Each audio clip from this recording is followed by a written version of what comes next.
welcome you, honorable members, and the delegation of SALGA, led by its president, as well as the officials that come from the Department of Cooperative Governance, as well as officials from Parliament.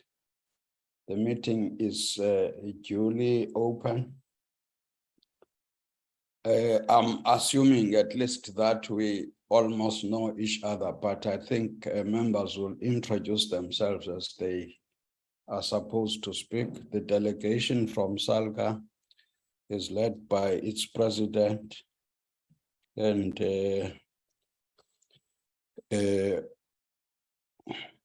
Councillor Stoffele. I'm informed as well, Councillor Limbeck, and Deputy President, Councillor Pakati, Councillor Flora Mabua, and Deputy President Lance Joel, as well as Acting CEO. We welcome you. We missed you last week, but we understood the apology.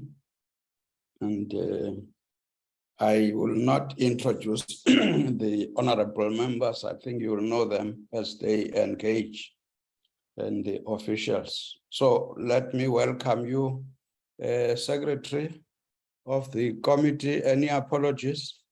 Good morning, everybody. Yes, Chair, there's been apologies from Honorable Brink and Honorable Priest.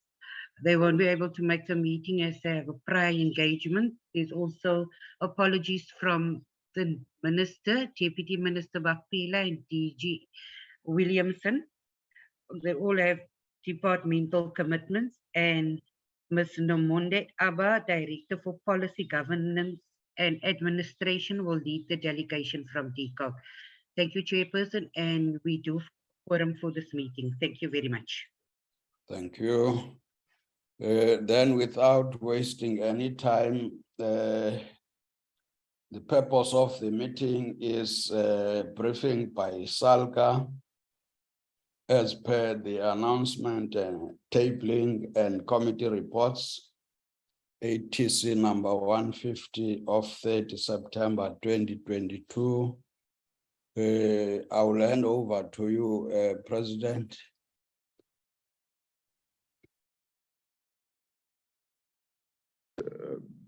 Chair, and then greetings to members of the committee and the leadership of SALGA present here. Chair, let us appreciate Recording first in and progress. foremost the committee to consider our request that this meeting to be scheduled to interact with us for today or later from the date that was scheduled by the committee. And really appreciate that. Chair, we are in a very serious period of transition, both in local government, as you know, that as we are going towards the 2021 local government elections, the SALGA had to busy itself with the preparation towards our approach insofar as the elections is concerned, and having established structures after elections, members of the council have been elected. We had to take them through in terms of what is expected of them, and how do we then work together going into the future in turning local government around. As we say in the association, local government business is everybody's business, and therefore everyone had to be readily available and perform the duties assigned to him or her according to what is expected by legislations of our country.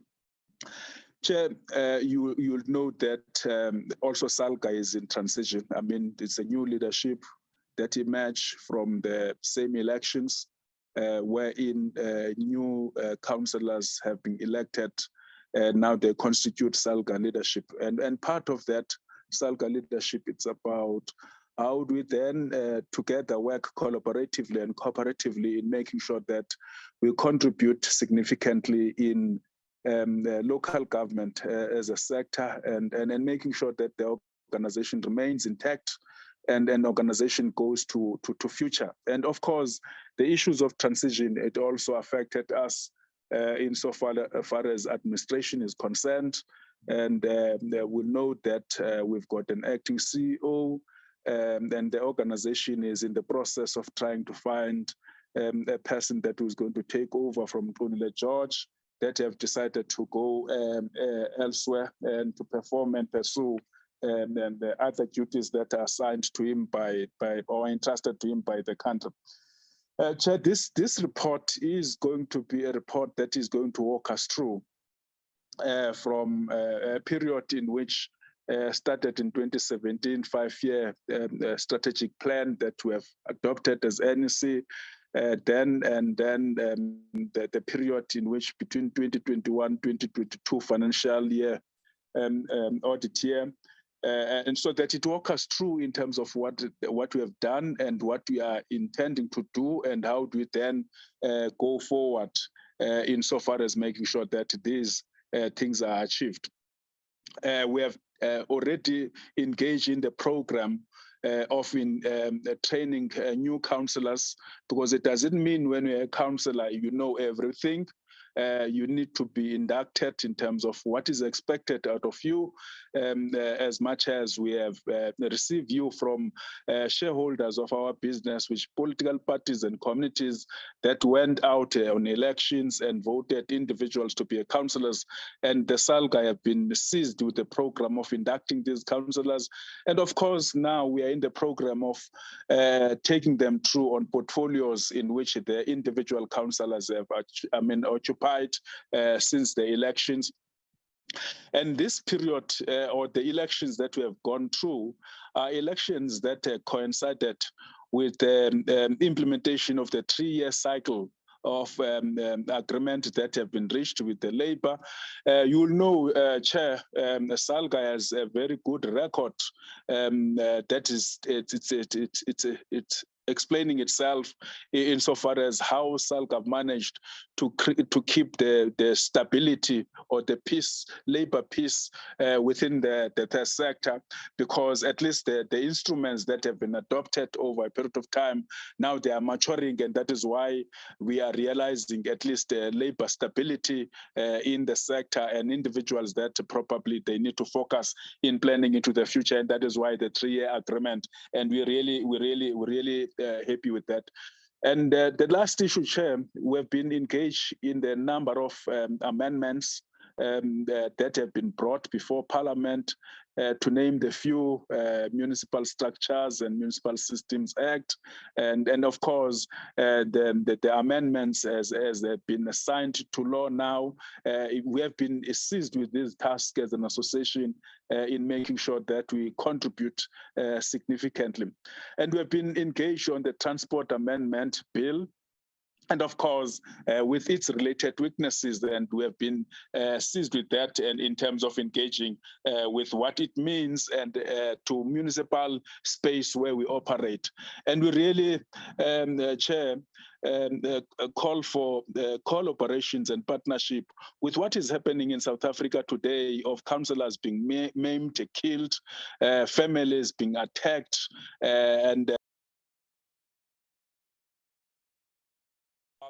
communities, the stability in terms of them coming into local government and work, and this attack, if it's not addressed, it deter individuals who have an interest to work in the local government, because it becomes a risky area if it's not attended to this matter. And I think, Chair, without making another presentation, we have prepared the presentation, and Lance Joel, with your permission, I would ask him, you to allow him to make our presentation. Thank you very much, Chair. Allowed.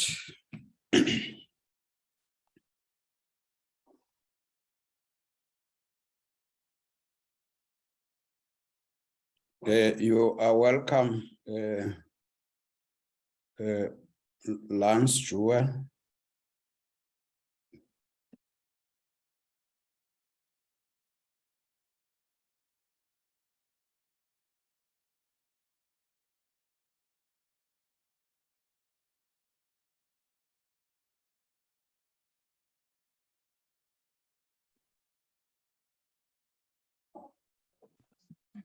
Uh,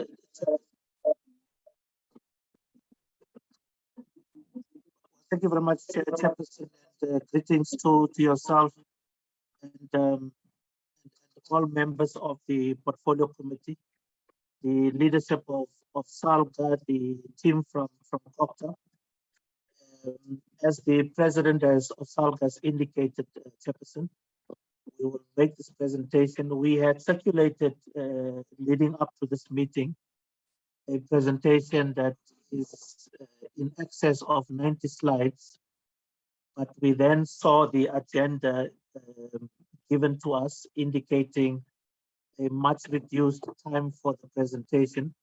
So we have shortened it somewhat, Chairperson, so that we are within the time allocated for the presentation.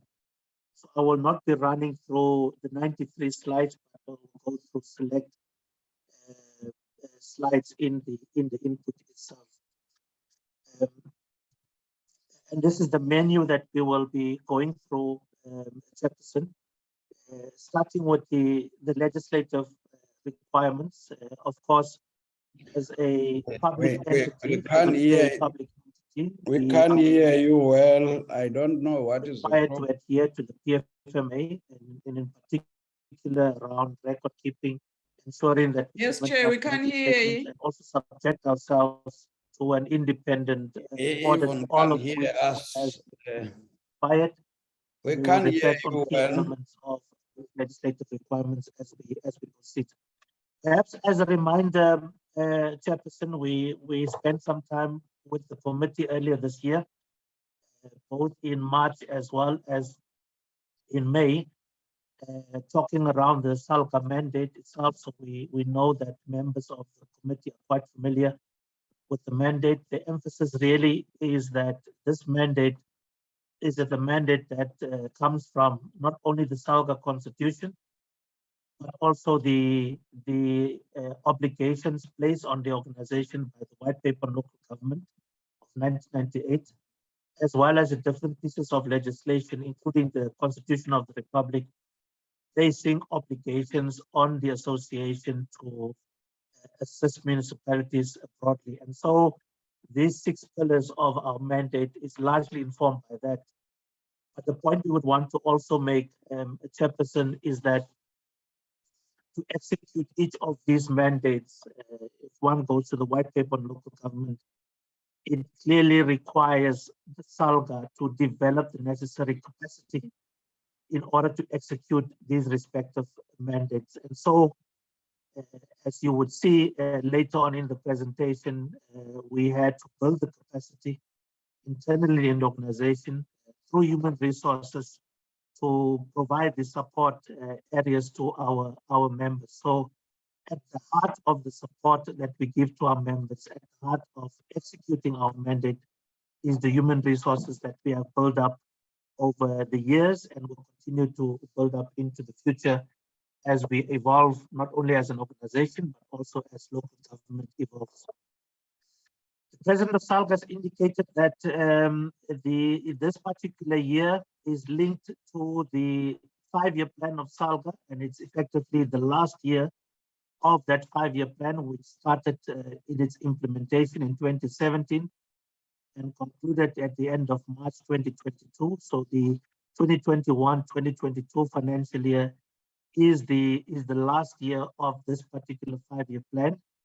And just for the benefit of members, our 5-year plans are linked to the term of office of local government. So as local government wounded down the term of office 2016 to 2021, we similarly as SALGA wound down our strategy and its implementation at the end of the term of office of local government. And we have now adopted a new 5-year plan linked to the current term of office, having started in November last year. So we had in the previous strategy 4 outcomes. 3 of them are what we call externally focused outcomes, and essentially the outcomes directed to assist municipalities in the main. And then we have an outcome 4, which is the internally focused outcome, And essentially, it is ensuring that we are geared as an organization to execute the 3 core externally focused outcomes. As we do our planning, like many other public entities, we are taking a results-based approach, and these are the factors that we consider as part of our planning, so that we are quite deliberate in our approach in supporting our members. In terms of the phases that we follow as an organization, members would be familiar. This is the 6 phases, and it starts with the planning in the first 3 months of the calendar year, but the last 3 months of the previous financial year. And we then get into quarters 1, 2, 3, and 4 respectively. And for each of those quarters, we are required as a public entity to present progress made against the predefined deliverables for each of those quarters. And we do so for every single quarter. And then we consolidate right following the end of the financial year, at the end of March, from the 1st of April. We then look at reporting. We do the consolidated report, but we also subject ourselves to the necessary auditing processes, and we parallel to that produce the annual report. So those are the phases that we go through as the organization. We should indicate, Chairperson, that much of the work that we do is in the local government space. We are not the only player in the local government space. So in addition to national and provincial government, these are the stakeholders that we and partners that we collaborate with, because we feel that it is perhaps necessary at times to tap into resources that are outside of the organization, and tap into resources where entities are to some extent better geared than ourselves, better funded than ourselves, better resourced than ourselves, but also playing in the space. So we do a lot of partnerships, we do a lot of collaboration, and in that wheel you will see all of the respective stakeholders and partners that we work with throughout the year. Reflecting on the audit outcome for the year 2021-2022, this slide confirms the AGSA's confirmation that, in our opinion, that SALGA's financial statements fairly present the position of the organization as well as its performance as predefined, and therefore confirming once more a clean audit for the organization. And we are quite proud that for 13 years running, Chairperson, we have had consecutive unqualified audits. 10, which is the last 10, have been clean audits, and we are hoping that we will be able to sustain this into the future. But I'm also hoping, Chairperson, that some of this work would also rub off on our members, as we are also directing similar support to improve the audit outcomes of municipalities, drawing from our own experiences as an organization. So a clean audit, 10 years running. From a performance point of view, and Chairperson, our performance is also subjected to audit, and the results of the audit done by the AGSA confirms that for this particular financial year, we achieved a 92% performance against the predetermined objectives, 8%, which really translates into 5 of the 62 targets have not been achieved. And on the right-hand side of the slide, we indicate some of the reasons why those 5 targets could not be achieved, so that 8% could not be achieved. And largely it is influenced by the elections itself. Once a postponement, then discussions around revisiting the date, all of that impacts on us as an organization that is consultative in nature. And that consultative nature requires us to engage municipalities on an ongoing basis. And an election impacts on that ability of the organization to ongoingly engage with its members because they are seized with the elections, and the focus has largely been on the elections. At the same breath, we are also affected as SALGA itself goes through a transition, a renewal of its own governance structures, the renewal of the leadership of the organization is similarly what we go through as an organization, and all of that impacted on our ability to achieve those 5 of the 62 targets. If we spread those targets across the 4 outcomes, Chairperson, this is just an indication that on 2 of the outcomes, the externally focused outcome on sustaining inclusive economic growth, but also the internally focused outcome, those were the 2 outcomes that were negatively affected by the 5 outstanding targets. But you can see on outcome 2 and outcome 3, we achieved all of the predetermined objectives. Similarly, across the 6 mandates of the organization, what the slide reflects is those is that the 57 targets that we had achieved spread across 6 mandates, and where we were coming short is on mandate 1, 4, and 5 respectively. So those 5 outstanding targets cut across those 3 mandates, but we can see full achievement on the other mandates. This being the last of the 5-year, last year of the 5-year strategic plan implementation, what this slide presents to us is against the predefined objectives set 5 years ago on the 4 outcomes. That's how we had achieved or progressed against each of the 4 outcomes over the 5-year period. So we started off the term of office at a consolidated 93% achievement. That went into the second year to 98%. The following year, the third year, 97%. During the COVID period, we went down to 85% in 2020-2021 financial year. And then we increased by 7% in the last year to 92%. And you can see collectively, Chairperson, that there's above 90% achievement across the 5 years, average achievement across the 5 years in taking due regard to the predefined objectives set by the 5-year strategic plan. Some of the performance highlights, Chairperson, as we said, we reduced the presentation to meet the time constraints, the time allocated to us. So we are merely highlighting. There are many other achievements that are packaged in the presentation. We will not run through each of those and merely highlight these 10. And key amongst them is our 10th clean audit, which we are quite proud of.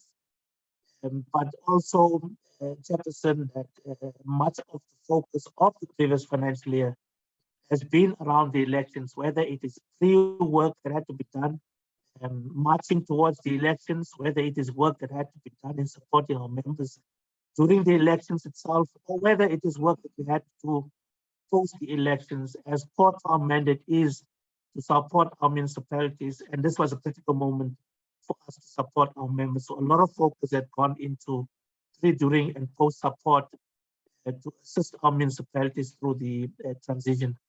But also, we've been able to, as the President has indicated, induct newly elected councillors, take them through a structured program of induction.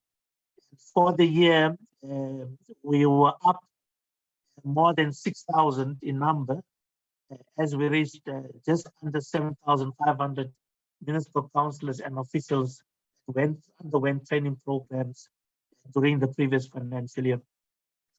And also, we've been able to increase our asset base. We've also been able to increase our membership revenue, considering, as you will see later in the presentation, we are highly dependent on municipalities to fund the organization and its operations.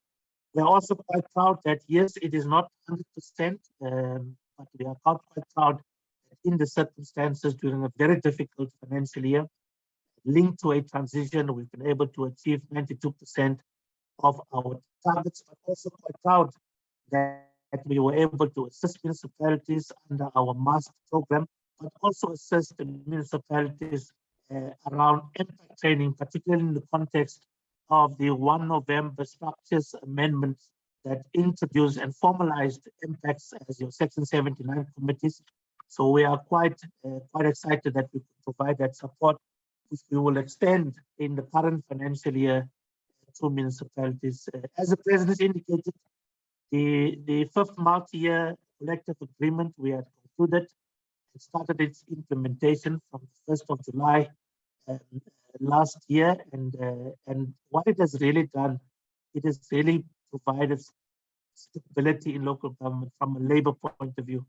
Considering that if we look everywhere else, there are a number of concerns around labor unrest, etc., etc. The President has highlighted our contributions made in key amendments to legislation, the structures amendments, the systems amendments, as well as the National Land Transport amendments that ultimately the President has sent back to Parliament. And the President sent it back because SALGA itself petitioned the President to reconsider and not assent to the bill until the concerns around local government itself has been highlighted. So that for us was a victory. And we are in that process of engagement as we speak to ensure that those weaknesses in the bill itself are addressed. On the international front, we continue to be visible around a number of areas, and we should also indicate,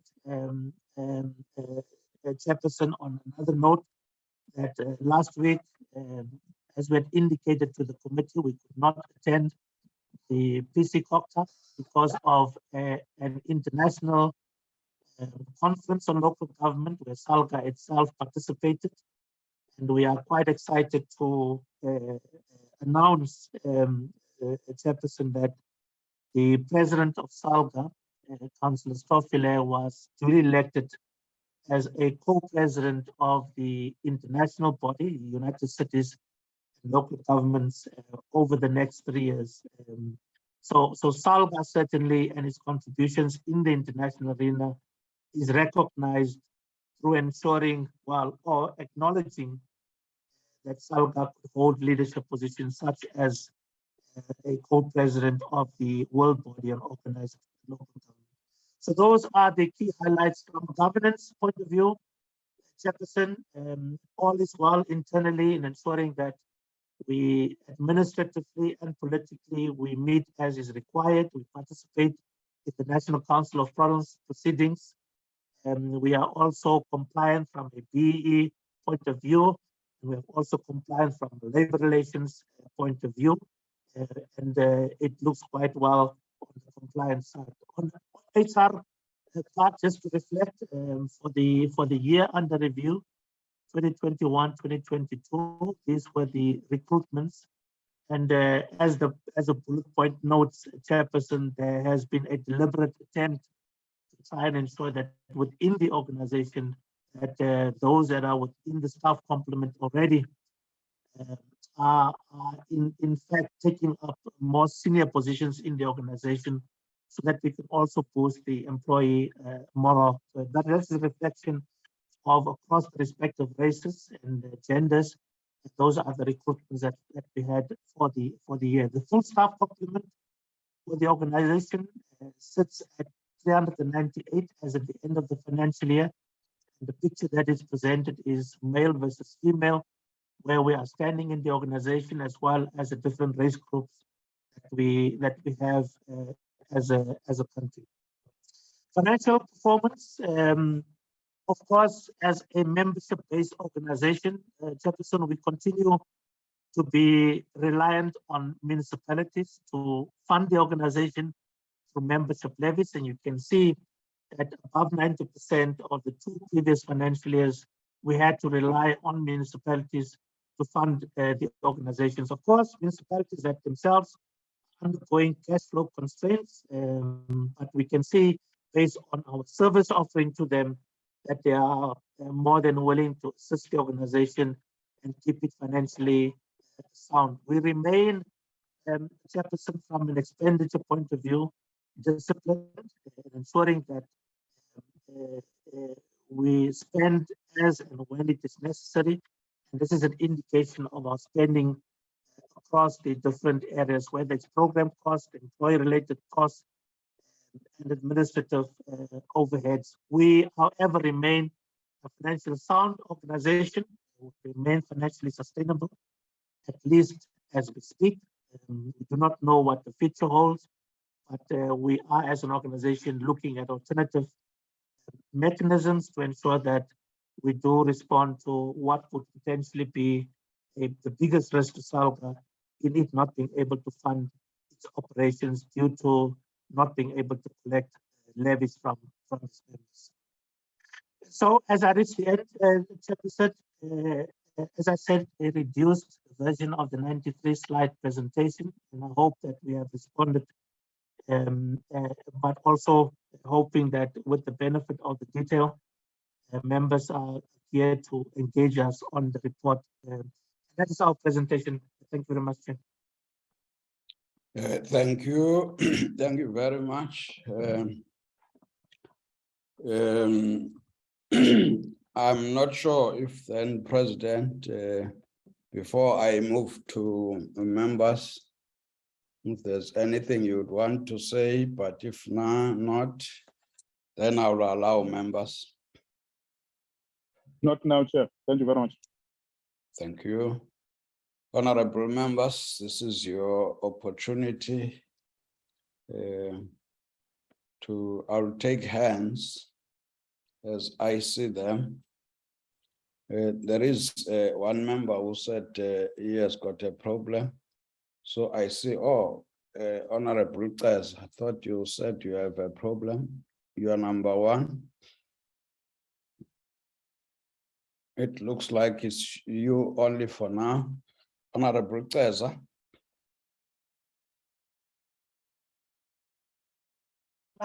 No, Chair, thank you very much for the opportunity to allow us to raise a few questions. The first being, I wanted to entertain Yes. Chair, can you hear me? Yes, I can hear you, Honorable Teza, but there was somebody talking. I thought he also wanted to continue, yes? No.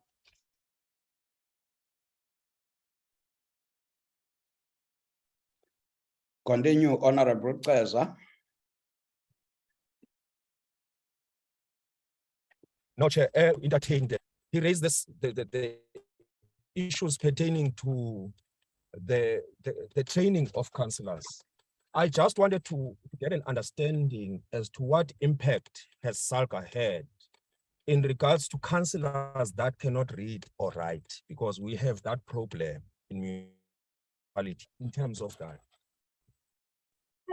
And then I wanted to, the second one, Chair, was relating to the attacks of councillors in municipalities that are not as a result of them being attacked and intimidated even, or even killed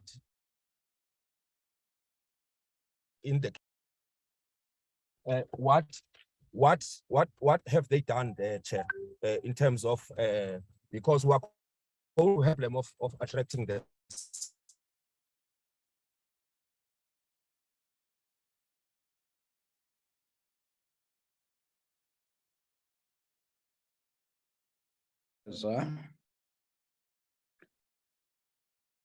Honorable Teza. Okay, then can we move to, we'll take Honorable Teza later. Honorable Mkhaliphi. Thank you very much, Chair. Chair, I will have also the same problem with Teza because of the network problems. Chair, if I may get cut, you must know that is because of load shedding that we are experiencing at the moment, Chair. My apology before, Chair. Secondly, Chair, we were very struggling to hear what the CEO was presenting. You might as well forgive me if I repeat some of the questions because I just got cut in the middle. I just rejoined now. But I just want to get a clarity in terms of the 43 municipalities reportedly benefited from SALGA Municipal Public Accounts Committee programs.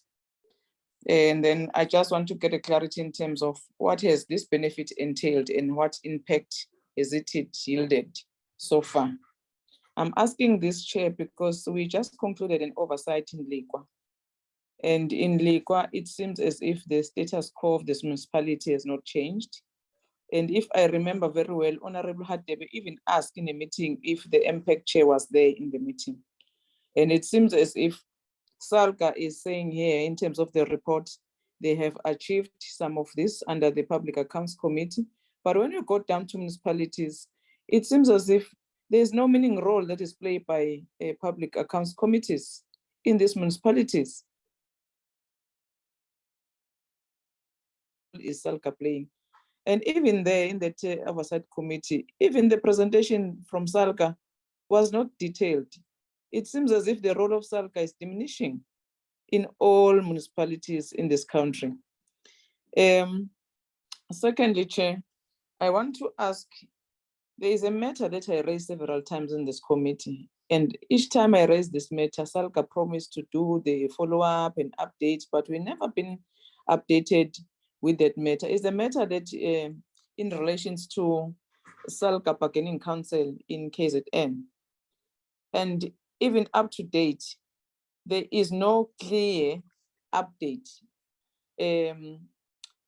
After numerous attempts, wanted to get the update in this matter, whereby the workers who are the employees of the SALGA Bargaining Council in KZN are crying foul in terms of the role of the executive, which SALGA is part of, and there's no accountability from the executive side.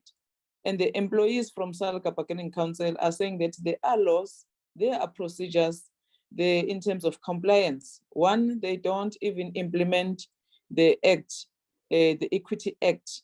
There's no plan, there's no implementation.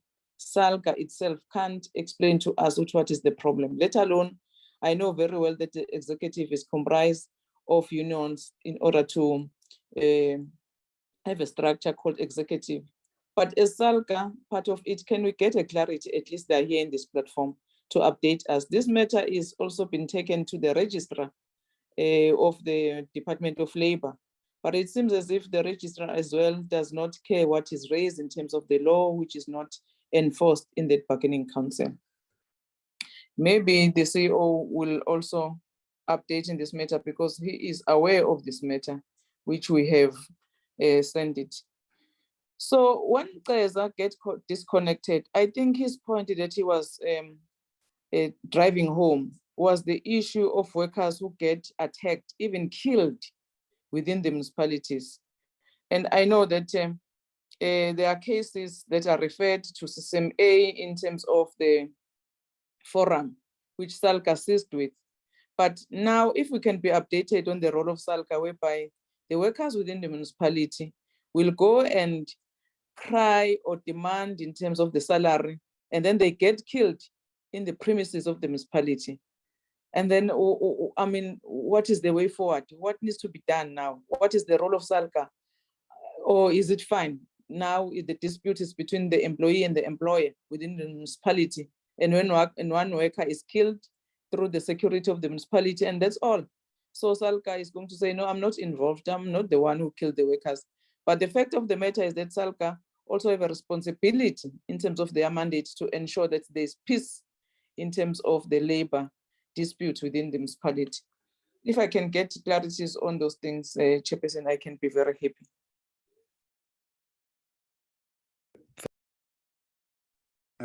I see no further hand at the moment. Can I then allow President to lead your responses in terms of delegating whoever would be relevant? Thank you very much, Chair. I think Lance and Noluchungu, they are in the platform. I think they will be able to deal with these issues. Let me deal with politics of them, and Lance and Oluchungu will then deal with the gist or nitty-gritties of it. Let me start with the training of councillors and vis-a-vis the level of councillors to be able to read and write. And I think Honorable Ceza will remember that in the last 2 financial years appearing before this committee, we have been saying as an association, we are engaging various political parties because, as I've said in those sessions, SALGA is not contesting elections, but political parties and community organizations that are contesting elections are the ones that elect councillors and give councillors responsibility to be councillors in a municipal system. And SALGA over the years have been engaging these political parties that it will be correct that going to 2021 local government elections, at least identify people of stature, credibility, and people that in terms of the constitution are recognized to contribute towards the status of the local government system in South Africa. And what we have picked up in 2021, which I believe SALGA is still trying to assess that information, is that to a certain extent, there's some responses that have been given by various political parties with regard to what we have called over those years. And of course, there are gaps and weaknesses in other areas, and which we are then busy dealing with that. And that is why we said what we have done over the last elections, we have to enroll councillors on induction and train them on the basis of the portfolios that they occupy in municipalities. What I'm seeing, Chair, here, is the ability of those that are in political parties and those that are in government to collaborate. It's not SALGA that is going to achieve that a councillor to be elected, it must have A or B or C. It must be a political issue, which yourselves, you are better positioned to do that. Ours as part of lobbying, advocating and representing the interest and aspiration of the sector. We have done that far, and we have given to yourselves as political parties at least to respond to that challenge going into the future if we want to turn local government around. Let me then deal with the issue of killings. Honorable Ceza raised the issue of killings and tie that with the issue that raised by Honorable Mkhalipi, and then focus to workers. Look, I hope one day members of parliament will come and become councillors, and I hope that it must happen even before we get stability in local government, so that you can yourself experience how highly politicized local government is in terms of performing duties that are expected by councillors that come from different political parties. What we have done, I think you'll know through Marana Commission and many other interventions that as SALGA we have tried to do, that what we have picked up is between 2000 and 2017, over 300 councillors that have been killed, including what Honorable Mkhalipa is referring to as workers. And when you diagnose reasons for them to be killed, it varies from various issues. One, inter and intra-party political differences, but two, having an interest to have a share in the business of a municipality. For instance, you know today that there's a group of contractors that are demanding X amount of money from municipality, yet they have not performed their duty, and that they have not rendered a service. And if that municipality refuses, and that councillor or that municipal official, more in particular, what we have been picking up today is that those that work in the procurement element of a municipality and councillors that happen to be closer to processes of decision-making, if they refuse that to happen, they will be killed. I mean, for instance, and a typical example, a person that has been asked to go to intervene in Mangaung by COCTA nationally, and the person was locked into the office to sign a multi-million rand payment, which individuals have never worked for. And if that municipal manager did not act on that in a manner that protect his life, he could be statistic today to be killed in the process. So the process of local government, how do we then deal with that? It requires us to collaborate and cooperate as different spheres of government, both province and national and local, but also communities to play the role that they're supposed to play. And that is why as SALGA, we have launched a program called Asishoke. Let's say it, issues and that affecting local government, and how do we can collaborate on them and in addressing such issues. So I think, to me, the issue of killing of councillors, issues of killing of officials, and now have gone beyond killing of councillors and killing of officials, municipal officials. It attacked traditional leaders. What does this then mean? And our worry as local government practitioners is that no one seemingly is concerned about this, yet it poses a threat and danger to local democracy, yet it poses a threat to families that accepted to be councillors. In this journey of transforming local government and make local government to function, you will be finding difficult to attract people of skills and capacity into local government, because it's a dead row. If you go to local government, you know, if you refuse to pay this contractor, because this contractor happened to be linked to this person, and you in the next day you'll be killed. So that is why we are saying local government issues are issues of the nation, and all of us, we have to deal with. I mean, for instance, you can take Chair, a Buffalo city manager who was hailed with almost 19 bullets, and it was grace of God for those that go to church for him to live today. So this is the pain and difficulty these families and municipal system, I mean, the practitioners are experiencing at all times. I think Lance and Nolchungu can come in, and I think on the issue of bargaining council and so on, and many other issues that I might have not technically dealt with. Thank you, Chair. Thank you. Well, thank you very much, Chairperson. If I could then add, appreciating the questions that are coming from members.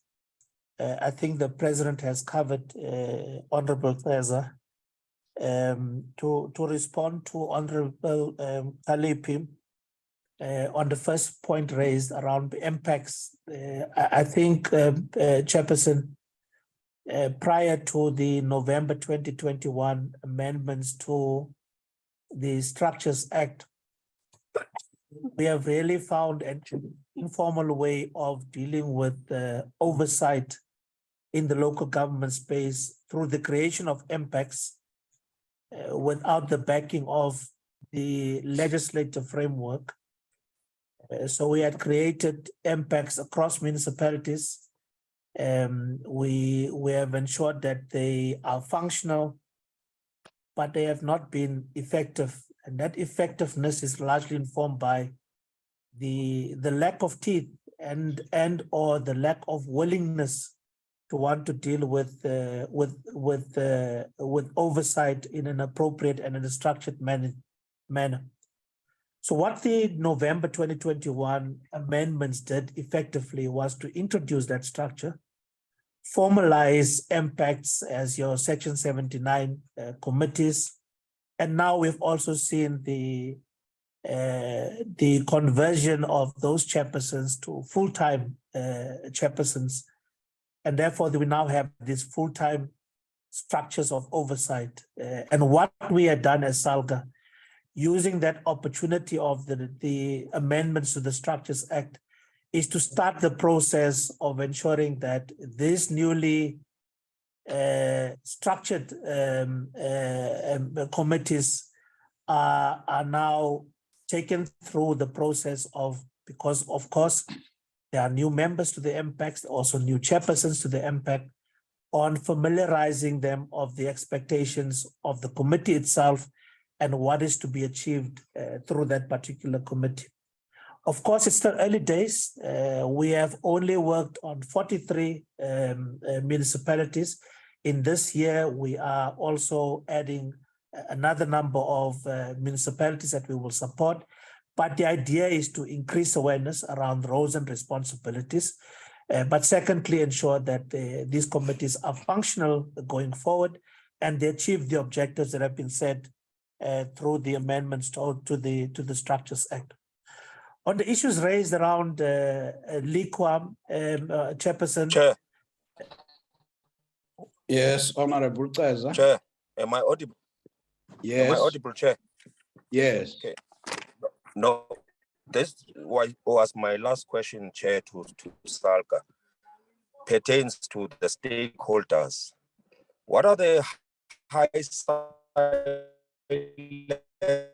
political Chair. and low silent but political SALGA is issues on in is on the regards to your platform. indirect and direct Hello. actors? Hello, Honorable Cesar. Okay, okay, Chair. I don't know if you can hear me. Somebody is still they are responding to the questions. You will be allowed to make a follow-up. Thank you, Chair. Okay. Oh, yes, thank you. SALGA, continue. No, thank you very much, Chairperson. I thought for a moment maybe I had connection issues, but on the LIQA matter, which is quite similar to municipalities that have been subjected to Section 139 interventions, is that the role of SALGA is very limited. This case in point was a national intervention, and the role of SALGA was limited to receiving reports that are produced by the administrators. So providing direct support becomes quite difficult for SALGA, where those municipalities are subjected either to a provincial intervention or a national intervention. We have made suggestions on how we would want this to be addressed so that we can ensure the support that is given to by SALGA and directed by SALGA to municipalities should not be affected by that municipality being subjected to an intervention. Same would be support that is directed by national and provincial government through Section 154 should not be affected by that municipality being subjected to an intervention. It is incumbent on all of us to play our respective roles and direct support to municipalities, whether they are under intervention or not. But unfortunately, it being placed under intervention limits our scope of directing support to those municipalities. But of course, an area that we will continue to look at so that we can improve the offering that we provide as an association of municipalities.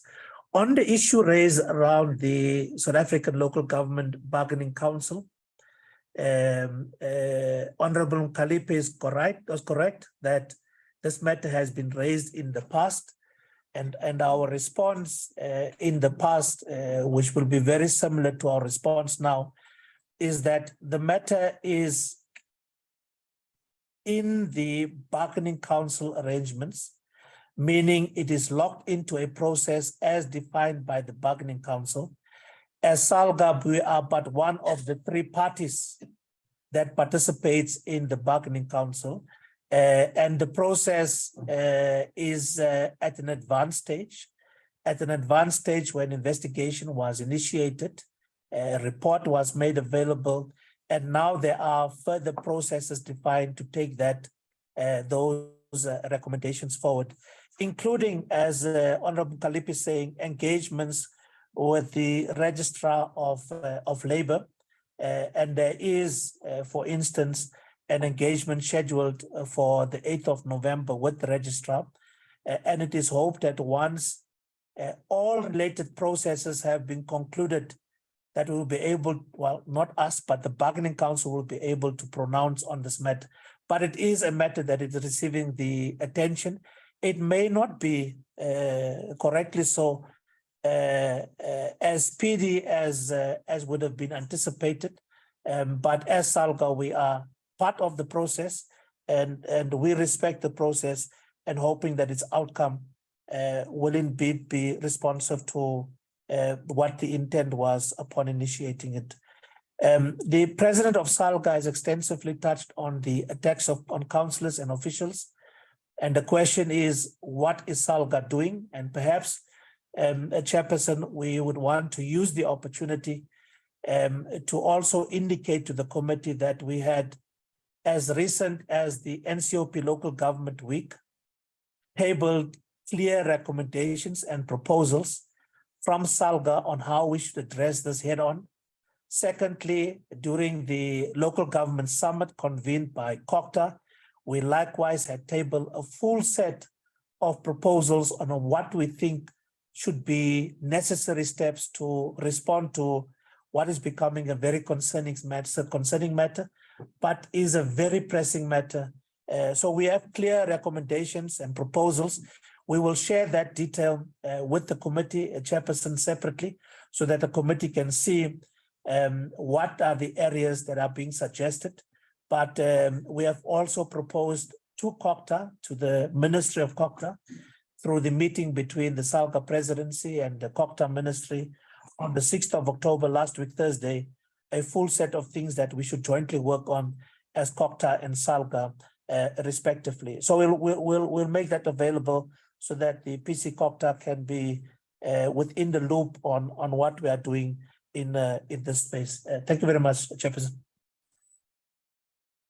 Thank you very much. Is there any other one who will follow? Or let me assume the responses, the questions have been responded to. Chair. Honorable Mkalipi, your hand is still up. Yes, Chair. Okay. Yes, I have a follow-up, Chair. CEO, Mr. Lance, you'll remember this case of SALGA, bargaining council in KZN is a long matter outstanding. And I appreciate your answer, giving hope that there are processes that are in place. But if processes are taking too long to resolve the matter, that process also failed the workers in the bargaining council. But I know for a fact that you are committed. You have been also saying that you are going to make a follow-up on this one because we are part and parcel of the SALGA, a bargaining council of KZN. So can we be getting a report? What is the report in this matter? So we can also be able to engage with the workers who have raised this matter of nepotism, matter of exploitation, and a matter of so many shenanigans that is taking place and possible corruption that is taking place there. As a result, those workers are victimized within the bargaining council. So can I be clear to say that can we be finished with the report if there are reports? Because I think the report also has become the public report, so we can know as members of this committee. If I can be clear on that one. And then secondly, I hear you on the matter of you as SALGA, when there is an intervention in terms of Section 139 in municipalities, and then your role becomes unclear, or your role is so minimal. So can we get a clarity? Maybe we have to have this discussion forward with the department, because to me, it does not make sense that if there's an intervention, then your role is become very useless now. It's the same councillors that need your support. Even if it's under Section 139 or not, SALGA must be there to provide the support in terms of the law, because we are mandated to support councillors. So now if there's an intervention and then all of a sudden your role diminishes, to me, it does not make any sense. But if we can be clarified, because when I listen to you, you are saying that you have also raised some concerns around this. As far as I know, there are 64 dysfunctional municipalities around the country, and there are municipalities that are under Section 139. So it means that you are going to fold your hands, and then you will come very late as SALGA when we have to ask you as the committee, as a portfolio committee, to say, what did you do? Because there's this problem. Like Treza was asking that in terms of the public report that we receive as concerning us of councillors who does not even how to write and read. And that LIQA is still under Section 139, of which we still have to get more clarity around that when we have to deal with the report as the portfolio committee. So now is a new administration, but intervention is still there. You are expected to go as well as SALGA to go and train those councillors. As much as I hear the president of SALGA saying that, but it starts with political parties. It does not start with SALGA.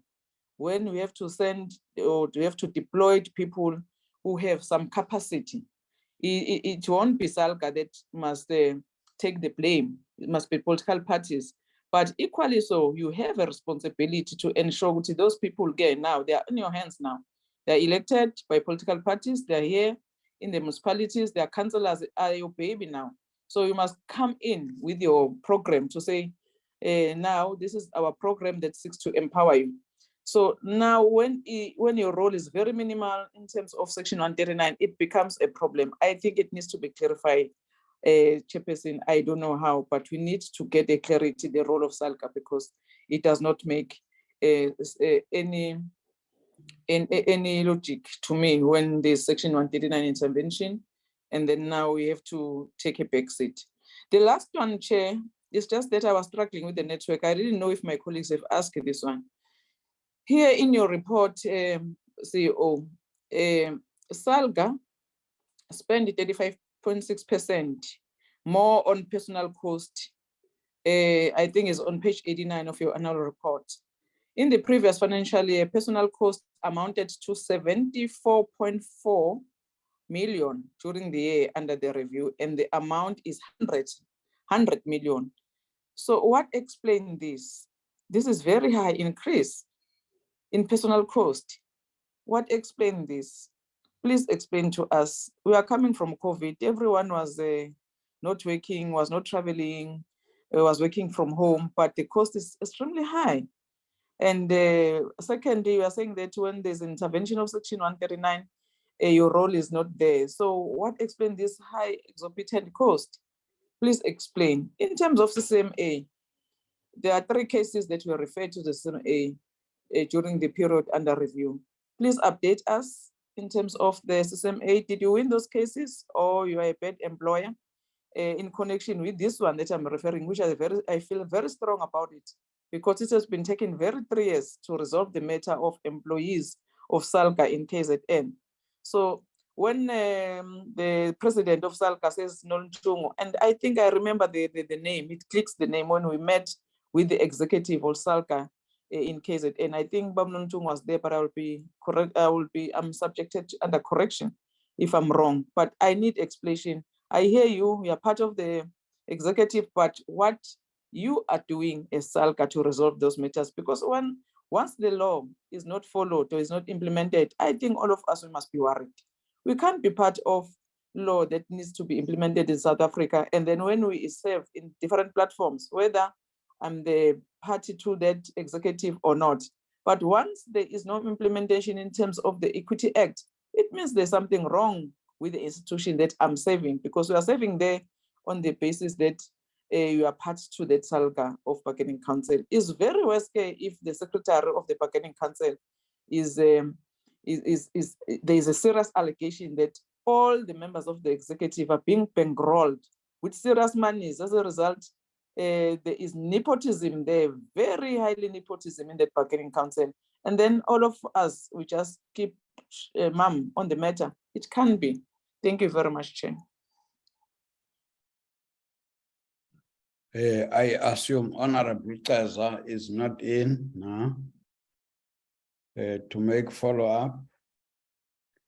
Okay, can we allow SALGA to respond?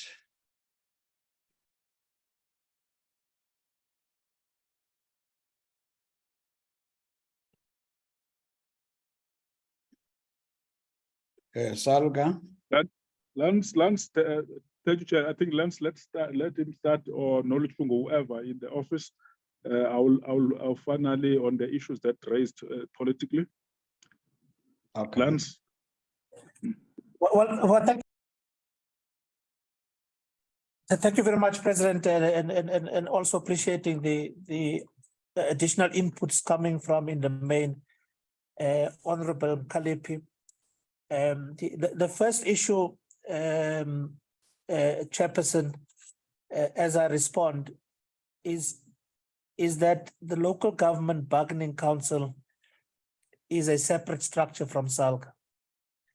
It is has its own governance structures. As SALGA, we are but one of the 3 participants in the governance arrangements of the bargaining council. So it's ourselves, it is Imatu, and it is SAMU.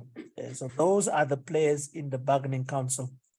Respecting, of course, the processes of the bargaining council as a separate entity, we will interact with them to request whether this report is available for public consumption and whether we could share that report as they confirm its nature and its status. So we will come back on that part, Chairperson. Secondly, the reference to CCMA matters.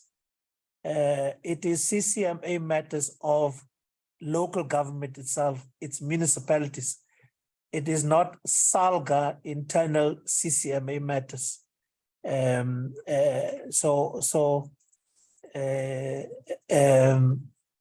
are matters that is with municipalities as the employer, not as SALGA internal as SALGA employees. So it's limited to that. So it's not that SALGA is the bad employer. But those are the matters we're referring to as CCMA, as local government matters, not SALGA matters themselves.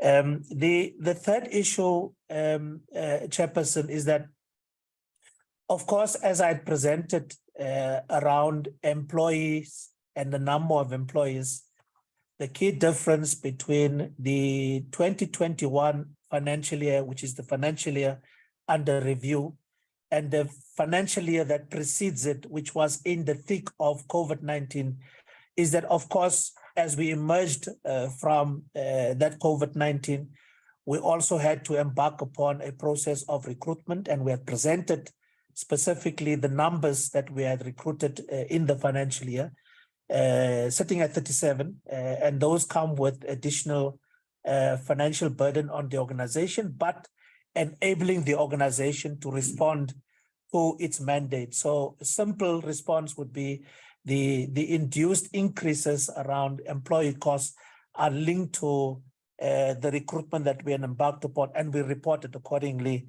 as we had presented.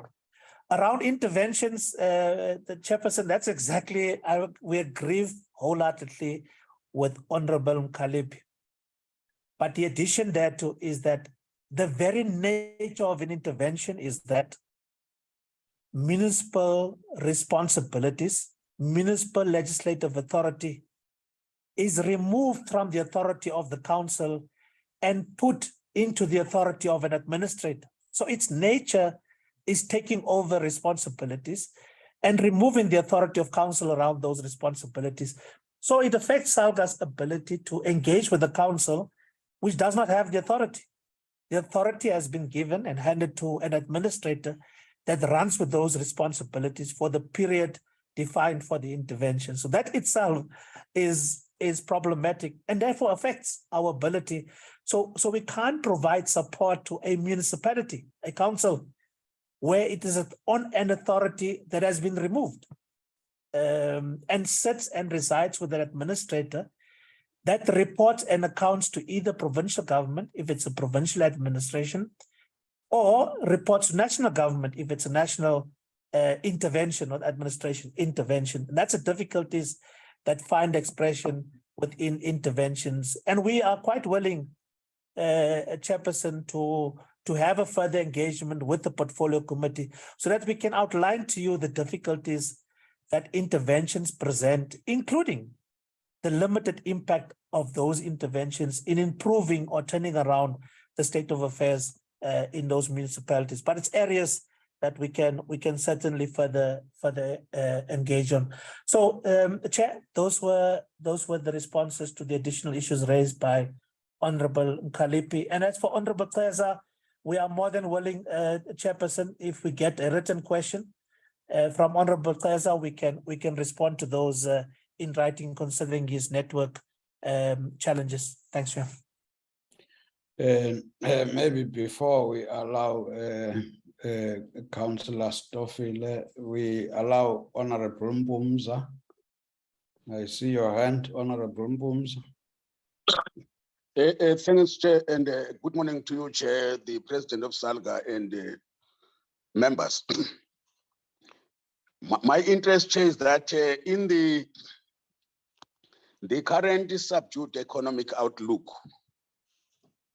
is posing a strategic risk to SALGA's existence as it militates against membership payment levels. As the SALGA then developed an alternate funding mechanism to militate against this potential risk. Thanks, Chair.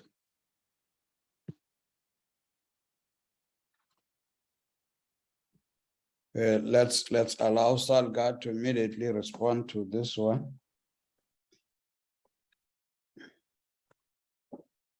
Well, thank you very much, Chair, and also appreciating the question from Honorable Mpumza.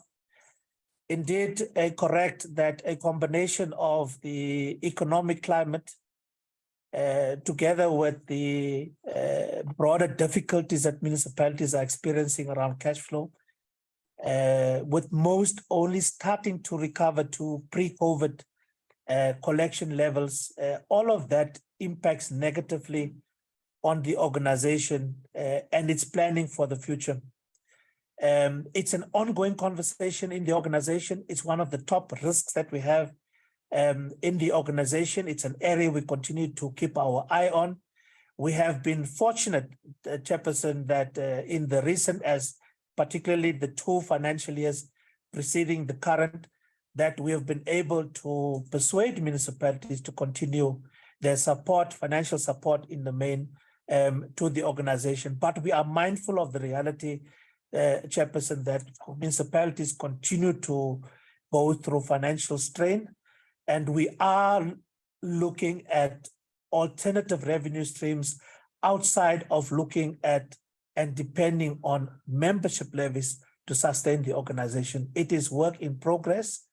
It is work that we are going to present to the SALGA NEC within this current financial year still, and then hoping that will define a response to what is clearly a predictable, very predictable future that the organization faces. But there's work that is ongoing as we speak. And at an opportune time, once there is approval from the SALGA governance structures, we are more than willing to share that with the portfolio committee. Thank you very much, Chair. Councillor Stoffile, because I don't see many hands as you comment, it would also be part of closing the session. Thank you very much, Chair. And let us indeed appreciate the opportunity given to us by the committee. And we value this interaction with the committee as an important interaction, and that will help us to deal with the many complex issues ahead of us, and in true collaborations and cooperations, we can be able to move forward. It is indeed our interest as an association, and of course, I will assume as South Africans that we need to make an impact on matters that affect our communities at large. And part to this, Chair, we will request that the committee had to reflect on this absence of the killing of municipal officials and councillors, and then thereby, by extension, traditional leaders.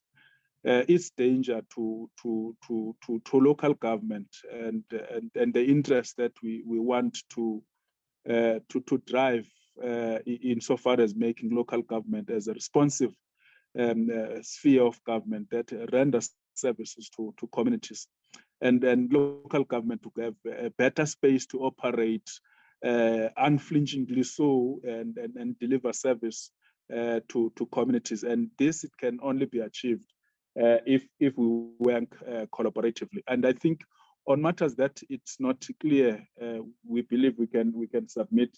I mean that the question can be submitted and then we can reply on them in writing. The second issue to me, Chair, is that this gospel truth that municipalities are unable to collect and thereby municipalities are collapsing, and Section 139 this, Section 140, 154 this, and so on. Probably time is now to reflect on the current economic challenges that the world over is facing, and how do we position local government? And this committee is better empowered to deal with those issues, more in particular as the economy changes every time. And how do we together work towards making some impact to local government system? And part to that, Chair, is that as we always recognize from Auditor General every time that municipalities are not able to collect, maybe we should ask a question: what are the instruments that are available that we can use so that these instruments can better help the municipalities? For instance, instruments that are at your disposal as lawmakers is an instrument pertaining to review the Tax Act and to review the Transport Act, or where the individuals go and pay licenses for motor vehicles, so that you can have a serious impact. That, to me, is part of the collaboration and cooperation of government. And because government as a point of focus, it had to contribute positively on challenges that are facing our communities. And I think, to me, Chair, building on the work that have been done by the committee, of course, the amendments in the Systems and Structures Act, it tells us that if we can work together, we will be able to achieve the goals that we set for ourselves, but of course for the voters that have voted us into office in different spheres of government, so that we can be able to render service to our communities. It is a nightmare, Chair, that you have got Mfuleni municipality that have been subjected over years into intervention of national and provincial, but Mfuleni has never turned out. The question is, what has gone wrong? Is the intervention working? Have we made assessment? What could be other better instruments that can contribute in making sure that Mfuleni municipality and communities around that area benefit out of government as a whole in intervening on challenges that communities are facing? I think, to me, Chair, thank you very much for having us. And really, I thought, let me raise those for food for thought going into the future as we interact and engage. Thank you very much, Chair. Thank you very much, President and leadership of SALGA, as well as the administration. I think what we didn't talk more about is your performance as SALGA, which is helping us to have some example in terms of the organizations that report to us. Your 10 consecutive clean audits is something that we should be proud about. And I think it helps us to talk sense to those who are not doing as well as achieving your performance targets. And it has been increasing. I think we have noted that. The challenges in local government, I think the determination for all of us to say, how do we stop this and reverse it if possible? This is what we should be talking about. The numbers of dysfunctional municipalities as defined by Cooperative is quite high. As to how do we turn it, I think collaboration would be critical, starting with the department, as well as national treasury, provincial treasuries, and Cooperative at that level. SALGA, I think would appreciate that. The questions we are raising about interventions, I think generally all of us, we are saying interventions are not working, but they should work. So I think let's find answers as to how can we turn around the situation. If it is gaps in the laws that we have, let's be able to identify such gaps and close them.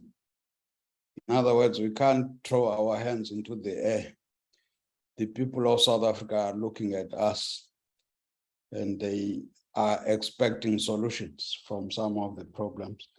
But I think, like it was suggested, we must begin to talk sense now in terms of what is it that we do when we say we are intervening? Are we exhausting all the gaps that might be there? And what clarities can be given in terms of roles? I think the laws that we have, if exhaustively implemented, there must be solutions. If there are none, Parliament should, as well as the executive, should initiate amendments to close such gaps. There is that outstanding bill that we keep on talking about it because we are not the first people to identify gaps in terms of intervention. Then the suggestion of that bill, I hope is coming. We have engaged DCOC on the bill. With those few words, would like to say thank you very much for coming and making the presentation and being a good example in terms of what needs to be done. The meeting is adjourned. Thank you very much. Thank you, sir. Thank you, sir. Thank you very much, Chair. Thank you, Chair. Bye. Bye. Thank you, Chair. Thank you.